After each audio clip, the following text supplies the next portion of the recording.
Jessica's going to say a little bit about the story of how we got here. It's interesting. In Proverbs it says, Proverbs chapter 16, verse 9, "The heart of man plans his way, but the Lord establishes his steps." So our plan was to go to Honduras, the two of us, to finish off language studies there.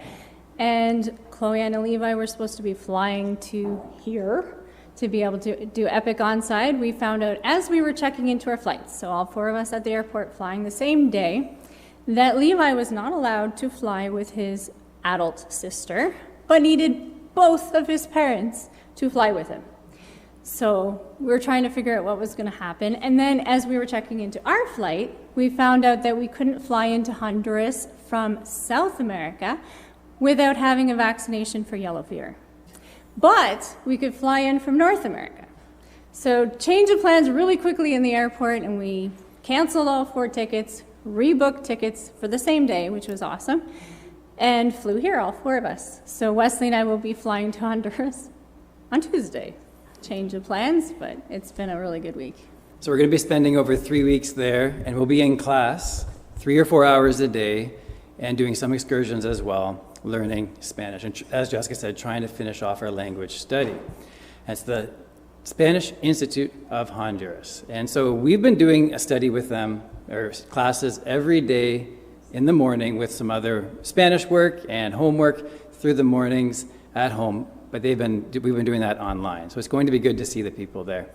And anything else that we want to say about that? Yeah, classes are going well. We are doing Spanish. It's a little hard. Still have a long way to go, but it's been a good blessing. That's been the focus of our ministry so far. And we're book 5 of 6, so we're almost done their language. Part of our language study was also inviting people into our homes. Our church is at Siete Esquinas, which means that there are 7 different roads that meet where our church is. And I don't know if you know about Latin American traffic at all, but you have motorcycles that are super loud and they're buzzing around, trucks that are beeping, and the buses make an incredibly weird sound. Maybe Levi, do you want to do a bus sound? Okay, there you go. There you go. That's for everyone online. I'm sure you enjoyed hearing that one. Whenever they stop and go, it's just a very weird sound, but very loud. And then there are vendors out pushing their buggies and selling things and yelling and screaming, "I have this for sale," and whatever, in Spanish, obviously. So after church, we try to have conversations with the people, but it's impossible. When you're trying to learn the language, you need to be able to hear. And it's really hard at that church. So we've been inviting people into our home and sharing roast beef, our culture a little bit with them, and then sitting around doing board games. Taboo, really hard in another language. Code names, really hard. But there's been lots of laughter, lots of fun, and we've learned a lot about the different people through doing this, laughing through the language, laughing through the games. Games are not a big deal in Ecuador, and so wherever we go now, the kids bring games with them, like little pocket games, and everywhere the kids are like, "Where are your games? Get your games. Can we play games?" So that's been kind of fun to share that with them. Also, 2 ladies from our church.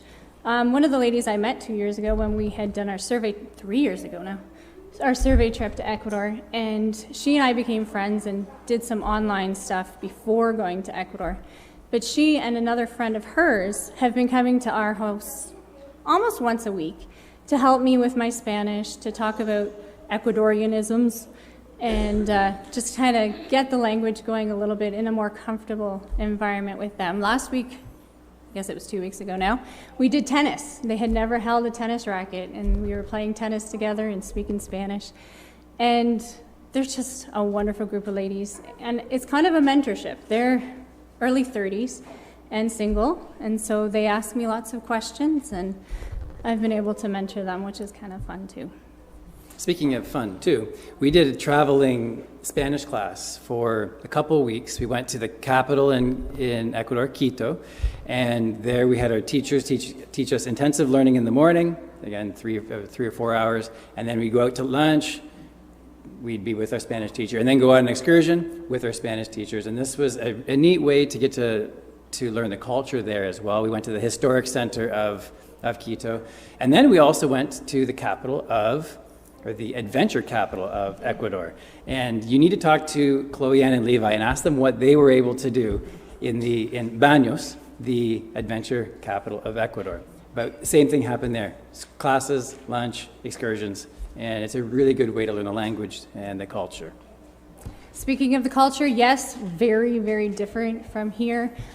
I already spoke about the noise. The noise is everywhere. There are fireworks all throughout the night. Whenever they want to celebrate, they just celebrate. They kind of celebrate their dog's birthday. They'll celebrate anything because it's an excuse to have fun and celebrate. And the fiestas go all night long. And with loud, loud music, we unfortunately have a Airbnb right behind our house. And so almost every weekend it's booked up with people in there, and Chloe Ann sleeps right close to the back of the house, and she can't sleep. So prayers for that a little bit, because not sleeping doesn't help. But also with the culture, time. Here in North America, we're very time-oriented. We get to church on time. Maybe 5 people are at church on time in Ecuador, and then they kind of just come in as they come in. By 10:30, we have a full congregation. But time is just so different, and even doing the little things, going to the grocery store, paying for your food, takes at least 5-10 minutes. Coming back here is just Don't get her started. so much easier to do things. It took us 4 days to get a bank account. And that's 4 days of going to the bank and waiting and talking to people, and I didn't do that, he did that. He's got more patience than I do, but just time is a big deal. And we got used to a lot of it. Coming back here, we kind of had culture shock again. Wow, how quiet is Burford? Do you know how quiet Burford is? Probably not. Except during a demolition derby. No, that was kind of loud yesterday. But I didn't even hear it. I was out in the backyard and Wesley said something, and I was like, oh yeah, there it is. So it's the things, things change. Let's move on to ministry. So we've been working through sports ministry. That's been the focus.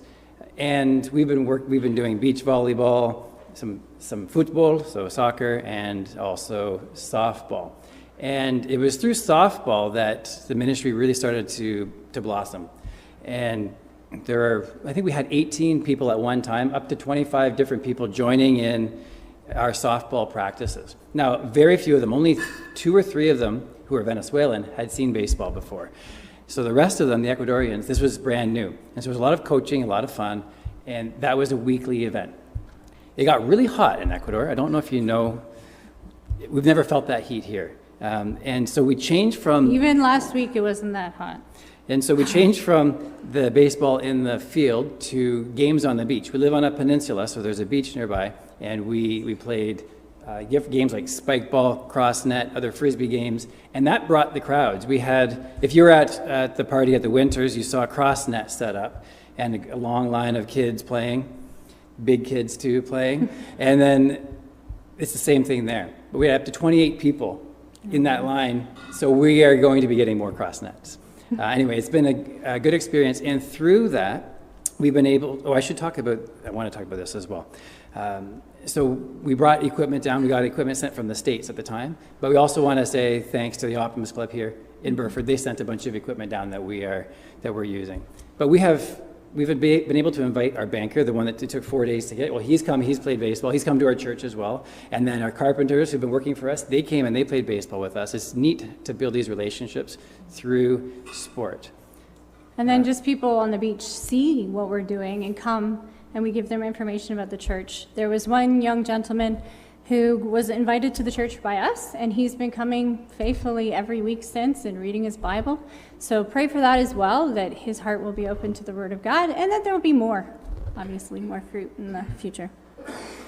Our church. So our church is about 40 to 60 people, lots of little children running around and screaming at the end of that.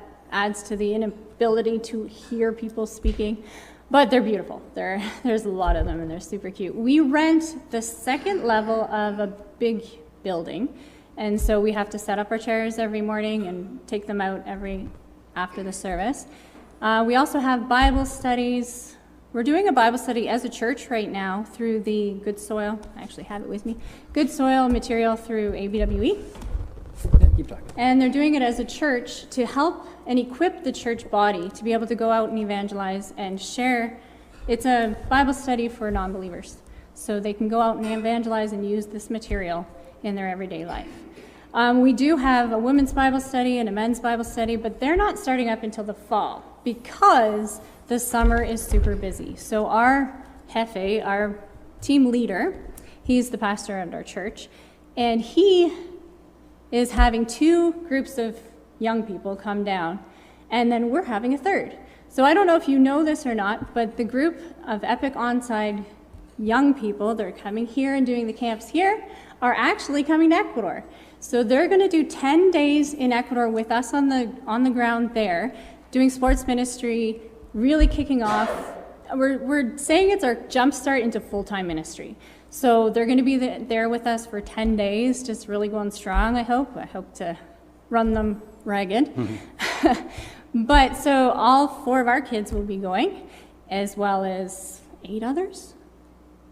There's a group of 12-ish people that are coming down. But just to put a little plug in there for them, they are raising their support to go. So it's $2,100 for each person to be able to go. So if you feel led to help out with that ministry, 4 of our kids are here. Just pick your favorite child of ours and go to them, and they'll give you a letter.